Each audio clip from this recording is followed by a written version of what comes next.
হজরত শাহজালাল আন্তর্জাতিক বিমানবন্দরে আছেন সিনিয়র করেসপন্ডেন্ট নিয়ামুল আজিজ সাদেক। যুক্ত হচ্ছি তার সাথে।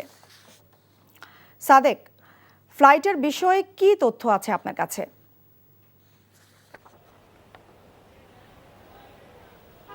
ফ্লাইটের বিষয়ে তথ্য হচ্ছে যে গতকালের মতো গতকাল যেখানে 28টি ফ্লাইট বাতিল হয়েছে সেখানে আজকে সকাল পর্যন্ত আমরা যেটি জানতে পেরেছি 34টি ফ্লাইটকে বাতিল ঘোষণা করা হয়েছে। আপনি জানেন যে 28 তারিখ থেকে শুরু হয়েছিল, 28শে ফেব্রুয়ারি থেকে শুরু হওয়া আজকে 6 দিনের মতো পড়লো, যেখানে আমাদের প্রবাসী যে শ্রমিকরা রয়েছেন, প্রবাসী যারা রয়েছেন অবস্থানরত, তারা কিন্তু অনেকেই সেই জায়গাগুলো থেকে বাংলাদেশে আসতে পারছেন না। একই সাথে বাংলাদেশ থেকে যারা কাজে যোগদান করার কথা ছিল, যারা 1 মাস বা 2 মাসের ছুটি নিয়েছেন, তারা কিন্তু সেই জায়গাগুলোতে যেতে পারছেন না। আপনি নিশ্চয়ই দেখতে পাচ্ছেন আমার পেছনে বেশ যাত্রী রয়েছে। এই যাত্রীদের অধিকাংশই হচ্ছে যারা হচ্ছে ওমরা হজ পালন করবে কিংবা জেদ্দা, রিয়াদ, দাম্মাম এসব জায়গাগুলোতে যারা যাবে, সেই জায়গাগুলোতে ফ্লাইটগুলো এখনও চালু রয়েছে। যদিও আপনি জানেন যে সৌদি আরবও কিন্তু এক ধরনের যুদ্ধ অবস্থার মধ্যে রয়েছে। সেখানে কয়েকটি তেল কোম্পানির মধ্যে সেখানে আগুন ঘটেছে, সেখানে সংঘর্ষের ঘটনা ঘটেছে।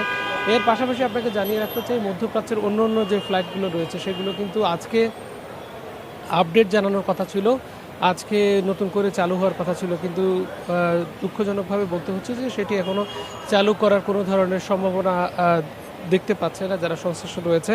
আপনাকে জানিয়ে রাখি যে কাতার, কুয়েত, জাজিরা, এয়ার আরাবিয়া, একই সাথে এমিরেটস এবং US Bangla, Gulf air, fly Dubai, এই যে ফ্লাইটগুলো রয়েছে, এই ফ্লাইটগুলোর প্রত্যেকটি কয়েকটি করে ফ্লাইট আজকে বাতিল করা হয়েছে। যে কারণে যারা বিভিন্ন জায়গা থেকে, বিশেষ করে বাংলাদেশের বিভিন্ন প্রত্যন্ত অঞ্চল থেকে যারা আসছেন তাদের কর্মস্থলে যাওয়ার জন্য, তাদের কিন্তু নানা ধরনের বিড়ম্বনার মধ্যে পড়তে হয়েছে। এবং এই যেখানে আমরা একটু আগে যে জায়ান্ট স্ক্রিনটা রয়েছে, সেই জায়ান্ট স্ক্রিনে আমরা দেখতে পেয়েছি যে কোনো ধরনের আপডেট আসলে নেই এই মধ্যপ্রাচ্যগামী যারা শ্রমিক রয়েছে তাদের ক্ষেত্রে। সুতরাং আজকেও কিন্তু ফ্লাইট চালু হচ্ছে না, সেটি বলাই যায়।